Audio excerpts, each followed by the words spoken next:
койсоңуз аялыңызды туалетке ушинтип алып келесизби? Ушинтип карайм ооба. Эмне себептен өзү келе албайбы? Өз алдынча сийип коет, анан жолдо жылып учпай калсын деп. Анын тем более боюнда бар. Ошентип коркуп. Ушинтип карап жүрөм да ушул кызды. Демек, убагында туалетке бар дебесе, өзү отуруп Отуруп эметип коет. Анан мен кечке жүрүп менин колдорум уже ооруп атат да. Кечке да суудан чыкпай. Эми сиз улуу сөздө уят жок дейт. Эми шымына жайлап отурган болсо өзүңүз жууйсуз. Өзүм жүйүм. Өзүм жүйүм, өзүм карайм.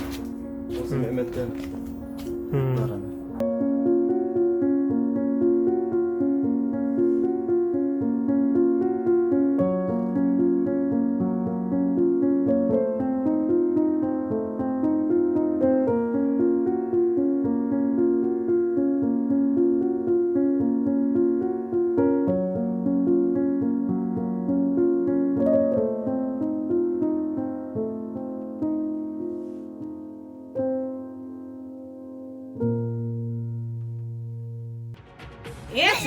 Sen yüzün görsen bu yorgan О, эже, жау. Хорошо, не oldu? Эшти жау. Урушпагыла. Урушпагыла.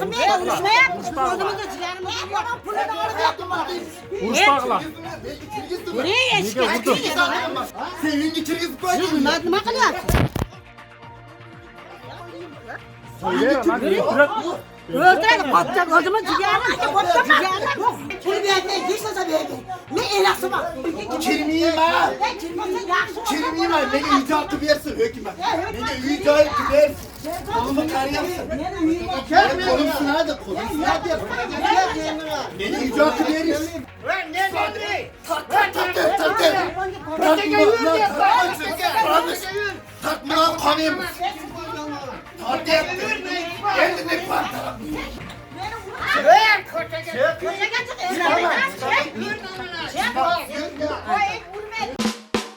Бул Бекзат. Ал үй бүлөсү менен 10 000 сом төлөп батирде ижарада турушат. Бирок эми көйгөй чечилди. Кантип дейсизби? Ансар Групп коммерциялык эмес керектөө кооперативи 10 жылга пайызсыз бөлүп төлөөнү сунуштайт. Болгону бир гана жолу 4% кызмат акы алынып, башкы төрөм 25%дан башталат. Ансар Групп менен өз үйүңүздө бакубат жашоону улантыңыз. Урматтуу көрүүчүлөр, азыр күтүүсүздөн эле ызы чуулар болуп кетти. Бул жерден 32 жаштагы Шерзат мырзанын апасы жана ошондой эле анын жездеси, тайэжелери келип, Орукчан келинибизди үйгө киргизбейбиз, кааласына кайсыл жактан келсе ошол жакка кетсин. Балабыз болсо бизди шерменде кылып жатат, YouTubeга чыгып, интернетке чыгып, биз мындай дени карды со, ушул Орукчан аялды алып алып, ушундай бизди уят кылып жатат деген сөздөрдү айтты. Ошондой эле келинчегинин баштап бардыгын жуунтук тарантат. Мен апасы турам, 60ка чыккан, бирок мени карабайт атат. Бирок бул окуяны биз эфирге чыгарбай коелук дедик. Бирок Шерзат мырза алдыбызда мындай ыйлап көз жаш төгүп турат. Жардам бере турган адамдар эч ким жок. Жардам бериңиздер, эфирге чыгалы. Бизге ушул акча каражатынан ушул жер болсо биз бөлүнүп чыгып, өзүбүздүн тиричилигибизди өзүбүз кылат элек деген оюн айтып жатат. Азыр Шерзат мырзаны сүйлөтөбүз. Жаңыдан эле сиздер азыр туугандарыңыз сизди жулкулдатып, аябай бет башыңызды канжалата уруп, сен эркек эмессиң, ушундай аялды алып алып туруп багасың, сен жинди эмес, сен солсуң деп абдан сизди жемелеп, ушундай аябай уртокмон калып кетишти да. Сен бумам жашабайсың дейт да. Шумам жашабайсың дейт. Анан мен буну жаш көрсөм, балам болсо алталы, мен көрүп калбайм. Мен аркы дүйнөдө мага эл жүрчү, мага үй жай кылып берсе эле мен отдельно чыгып кететмин. Буну баттырбай атат, касал деп. Кызмат кыла албайсың, баягы тамак кыла албайсың деп. Бул ого жарабайт. Бул Орукчан кыз болсо, мен шуну деп жашайм. Мен сөз бергем кайненеме, апа мен шумам жашайм, өмүр бат деп. Мен алгам, ЗАГСта никелеп алгам, халалап алгам. Мен hiç бирөөгө жаманым жок, ичпем, чекпем, мен шу кызды деп эле мен жашап атам мен. Бүт туугандарым мага пирот болуп атат, мына мам жашаба деп атат. Азыр эми туугандарыңыз бардыгы азыр видеону чыгарбагыны тартпагыла деп сизди аябай уруп кетти да. Сиз кандай көз караштасыз? Тууган уругуңуз сизди эмне себептен үйгө киргизбей тууган уруңузундай бөлүп Bizi мындайча айтканда эшикке чыгарып койду? Себеби биз ажырашып кетсин деп атат. Себеп жашабайсың деп атат. Ошо себеби. Себеп бул касал кыз балам жашабасын, ишке жарабайт. Кийинче эле ойло деп. Мен онтуп кала албайм мен. Себеби бул да оорукчан, мага дагы ким тиет эми. Бир топ катындарым кетип калган оорукчан деп. Мен экинчи группа илмайтмын. Мен 3 жолу жатып чыкканмын психбольницада да. Бирок азыр жакшы абалыңыз? Абалым азыр жакшы, Кудайга шүкүр, ушул кызды карап. Кудайдан сурайм, 24 саат сурайм, Кудай меге шифа берген, эч ким мага ушпайын, оорубайын деп. Себеп ушул кыз жаш көрүп, ушул үчүн мен бүт баарын өзүм карайм. Мен чындыкты айтам, мен калп сүйлөбөм, мен себеп жашабай дейт, себеп мына касал адам кереги жок дейт. Анан азыр эми тууган уруңуз бүт ызы чууну салып кетти. Эми бул жак кандай болот эми? Эмне болот эми экөөңүздөрдүн жашооңуздар? Келиниңизди чыгар чарчынан жулам сүтүрөп чыгам эшикке деп атат, бирок сиздер азыр квартирада жашап жатасыздар. Квартирада жашатабыз. Анан ушул жакка келип дагы бул жакта дагы жашабасын, башка жакта жашасын деп атат. Сиздер эмне көчүп кетесиздерби башка жакка? Эмне кыласыздар? Жок, бизге Көчүп кеткенге шартыңыздар барбы? Бизге өкмөттөр карап койсун, депутаттар бизге үй алып берсин. Биз канча жолу барганда бизге эч качан айткан 10 жыл, 11 жылды берет дейт. Биз ого чейин каерде жашайбыз? Биз квартирага элдер жардам берип өзүбүз төлөйбүз десе деле, биз хозяйкалар киргизбей атат, экөө оорукчан экен деп. Өзүбүзгө үй жай кылып берсин болот эле. Мен суну суранам, мен элдер үй жай кылып берсин. Ушул кыз үчүн мага жардам бергиле. Сиздерге баш калкалай турган үй жай керек. Ооба, биз үй жайыбыз жок. Биз өтө оор акыбалдабыз. Бизге жардам бергиле. Биз ЗАГСыбыз бар. Онтуп жаман ойлобогула, биз 2 жылдан бери көз тийбестен жашап атабыз. Буням апалары батырбайт, өгөй атам бар, ичет. Ого дагы батпай калдык. Сыган деле оякка барабыз, буякка барабыз, жашап атабыз бирөөнүн үйлөрүндө. Кыйланып атабыз, биз жардамга муктажбыз. Келинчегиңизди сүйлөп койсоңуз, турмуш курганыңыздар канча болду? Сиздин абалыңыз кандай азыр? Айтып кой.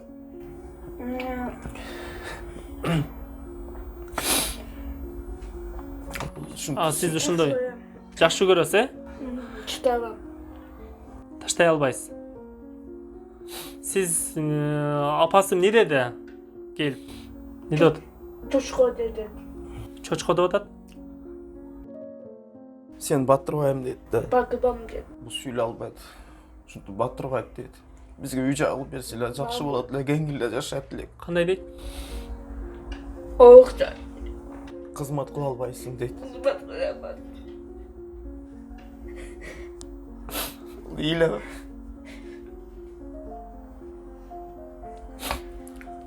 Эми кантип жашайсыздар? Эми ушу бизге эл журт карап койсо болот эле, кичине жардам берип. Жардам берип. Бир комната болсо деле үй алып берип. Үй алып берип. Ошо үй жайыбыз жок. Үйүбүз жок. Өтө кыйыл акыбалдабыз, пенсиябыз аз. Канча пенсия аласыздар? 3300 алабыз, ол Экөөңүздөр. Азыр карыздарым бар. Ишемес эле канча карыз алып кеттим, мына комоктардан барып Бияка кирип сурагыла. отуруп алсаңыздар. Отуруп алыңыздар. Ушинтип бул эчтекени эпте албайт. Ушу комнатада жашап атасыздар. Ооба, сеп, ооба, шу комнатада Бир жашайбыз. бөлмөлүү үйдө жашап жатат экен. Бул жерде дагы азыр Хозяйкабыз карайт. хозяйкаңыздар азыр карап атат, Жакыныраак отуруп алыңыздар. Мынага. Алгач эми сиз программаны баштап эми тартайын дегенде эле ызы чуу болуп кетти да. Мен деле күткөн эмесмин мындай ызы чууну, сиздердин маселеңиздерди мындай ызы чуу менен тартам депчи. Биринчи өзүңүздү тааныштыра кетиңчи алгач, мындай көрүүчүлөр үчүн дагы бир тааныш болсун. Сиз Ош шаарынын тургунусузбу, каяктансыз? Оштан жашайм. Ошто туруп алганмын буякта. Ош Кыргызстандын адаммын. Мирзажанов Шерзатмын, 2 группа илмаритмин, пенсионермин, группа адаммын. Шу. Аялым деле 2 группа илмарит. Бул кыз Таразда отурганда мен ушинтип таанышып калганмын. Таразда отурганда Бишкекте Таразда отурганда мен ичим ооруп катын кылып алганмын. Ошонго эл журт бизге жардам бериңиздер. Эшикте дагы деле ызы чуу салып атат сиздин туугандарыңыз. Эмне кылабыз эми? Тартпай эле кете берет окшойбуз программаны. Апаңыз келип атат, ызы чууну салып атат. Жок, тарта бересиздер, бизге жардам керек да. Себеби магам жашоо керек да, магам ким дейт? Ады бизге ким карайт, ким карайт, мен өзүм теңимди таптым да мен. Башка сол кыздар кетип калат экен касал деп. Мен да жашагым келет. Тем более боюнда бар, 6 ай боюнда бар. Мен да убалына калып кетпедим, мен да Кудайдан корком. Korkup gitti. Ошондой. Не дейт? Коркуп кетти дейби? Коркпа, эмне коркосуң? Кыз учуудан коркуп атат экен да. Изичиден коркуп атат. Ошо бизге шап-шап үй болуп калса, батыраак үй калса. Не болду? Сиз качып кеттиңизби? Ama da kaçıp gitti. Корккондан. Корккондо качып кеттиңизби? Bu sırada Мына өзү бала деп сүйлөйт. Көргүлө өзүңүздөр. Чындыкты айтам мен. Бишкекте таразда отурган мезгилде өзүңүз эме кылган экенсиз да, баш кошуп, кол карап өзүңүз. Ооба, никелетип, өзүм алганмын. Ата энеси разы болгон. Разы болуп, ыраазычылыгын берген. böyle. Ошентип алып келип, анан ЗАГСтардан өттү 22-синде, Кудай буйрса алабыз. ЗАГСтан өттү закон аялым. Анан 6 ай боюнда бар азыр. Буну эми жем ичем дейт экен, мен да бир жер иштеп албайсам. Мен орусчан адам болсом, мен окуш. Сиз өзүңүз дагы азыр иштеп келет экенсиз, коңшулардыкына барып баягындай. Ооба, бирөөлөрдүн үйүнү тазалайм, бирөөлөрдүн үйүн тазалайм, анан индустардын үйүн жыйнайм, анан посудомойкаларда иштеп жүргөнмүн, ону бүт баары билет, танит кошулардан билет, сурагыла иш эмес. Бирөөлөрдүн үйүн жыйнайм, бирөөлөрдүн үйүн тазалайм, ошолор мага жардам берет. Мен жакшы иштейм. Кичине акча берет, анан кийин аны Ооба, 200 сом, 300 сом, 500 сомго чейин акча берет. Эми ол аз жетишпейт. Ушу бизге үй керек да. Büyük Мен тынч жашашым керек, мен да семьям боламчы. Мага да бала керек.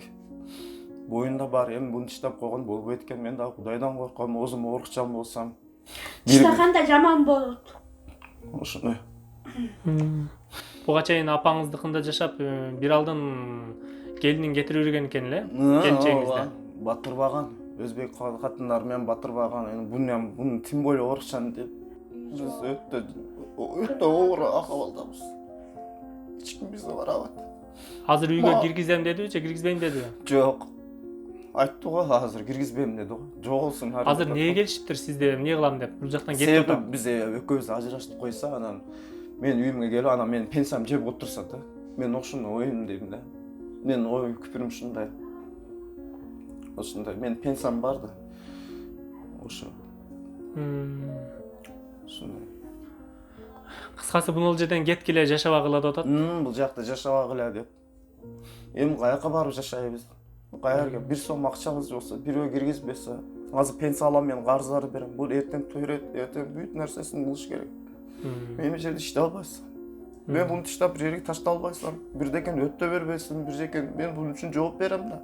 Мен кайненемге жооп берем деп алганмын да. Кайненем деле айткан, бул ишке жарабайт, идиш жуу албайт, кир жуу албайт, тамак кыла албайт, муну эмне кыласың, орукчан деген. Мен коюн апа, мен өзүм алам, өзүм карайм деп. Себеби мен өзүм орукчан болсам, бүт баарын өзүм кылам. Айланын эң кичиги менмин. Baba çıtakan. Не дейт? Ондай болбойт десе, таштаган болбойт дейт. Сизди Бунун таштаганга сөзүн мен болбойт түшүнөм дейби? да. Бирөө түшүнбөсө мен түшүнөм. Ошондой. Ошонго азыр ыйлап коркуп атпайбы? Эми бул дагы жашагысы келет да, бул байкуштар. Жашагысы келет. Себеби мен жаш карам, ошон үчүн мен көзүмгө карап тура берет. Мен көзүмгө карап турган саат мен ичим ооруйт. Себеби бул дагы бирөөнүн баласы. Мали мен буну таштап койсом, Кудай сактасын. Мен буну убалына калып кетем да, бул дагы ооручу. Kıstasın uşak. Kırgızstan başan çıkıp çıtap bassa. Сизди таштабайт экен. Мен сени Кыжалап таштабайм, ондай сүйлөбө. Онтип сүйлөбө. Мен таштаганда давно эле таштап коет элем. Азыр сенин тем более боюнда бар. 2 жылдан бери жашап атасың. Мына эл көз бизди танıyт го, бүт баары. Сиз таштабайт, кыжалат болбоңуз. Биз мына базарчыкка кирсе эле деле бүт баары гилас, кокон гилас боюнда бар деп бүт баары жардам берет. Ишенмесеңер чыгып сурагыла, суруштурула, нандар берет. Оякта бир Фрунзскийде бир кызы бар, жол салган, ошо кыз көрүп эле өзбечке болсо деле келип жардам берет. Гилас берин, витамин алып берин балаңызга деп ошентип жардам берет. Сиз жакшы көрөсүзбү Шерзатты? Ova. Жақсы. Кандай сизди кандай карап атат азыр? Жакшы карап атат. Шерзат айтып койсоңуз, бул азыр жубайыңыздын кулактарында сөйкөлөр бар экен, колдорунда шакектер турат, мындай кандай бактылуу болуп жашап атасыздарбы, кандай болуп атат? Сөйкөлөрдү ким такты, кандай? Сөйкөлөр Күйөөм такты. Сөйкөлөрдү күйөөңүз такты. Чачыңызды дагы тарап карайбы? Тарап жууп сизде. Ооба. Жакшы эметет. Демек кулактарына сөйкөлөрдү тагып сулуу кылып койдуңуз. Ооба, турецкий болсо деле алып бердим. Колумдан келгенче алып бердим. Кулагында сөйкө жок эле, кулактарын 200 тештиргенмин. Бүт базар билет бизди. Кулагын тештирип атайын өзүңүз сөйкө тагып койдуңуз. Өзүм тактым. Бүт баарын. Мына урматтуу көрүүчүлөр, алдыңызда турган 32 жаштагы Шерзат жана ошондой эле жубайы ден соолугуна мүмкүнчүлүгү чектелген экинчи топтордун катарына кирет экен. Азыр өзүңүздөр көргөндөй ызы-чуу болуп үйүндөгүлөр батырбай бул жактан көчүп кеткиле же болбосо орукчан аялың менен ажыраш деген талапты коюп, азыр бир канча өздөрүнчө конфликт болуп атат. Шерзат мырза программаны чыгарып, эл журттан жардам алып бер деп атайын кайрылуу жасап атат. Мына алдыңыздарда отурат. Колуңуздардан келсе, мүмкүнчүлүгүңүздөр болсо, жардам берип койсоңуздар болот. Жана ошондой эле бул жарандар Ош шаарынын тургундары, азыр каттоого алынган Ош шаарынын тургундасыздар, Ош шаарынын тургундары экен. Андыктан жер маселеси болсо, же болбосо социалдык коргоо башкармалыгы үй жай менен камсыздаса дагы болот экен. Өзүңүздөр карап, сунуш пикирлериңиздерди айтсаңыздар болот, жана ошондой эле колуңуздарды сунуп жардам берсеңиздер болот бул үй бүлөгө.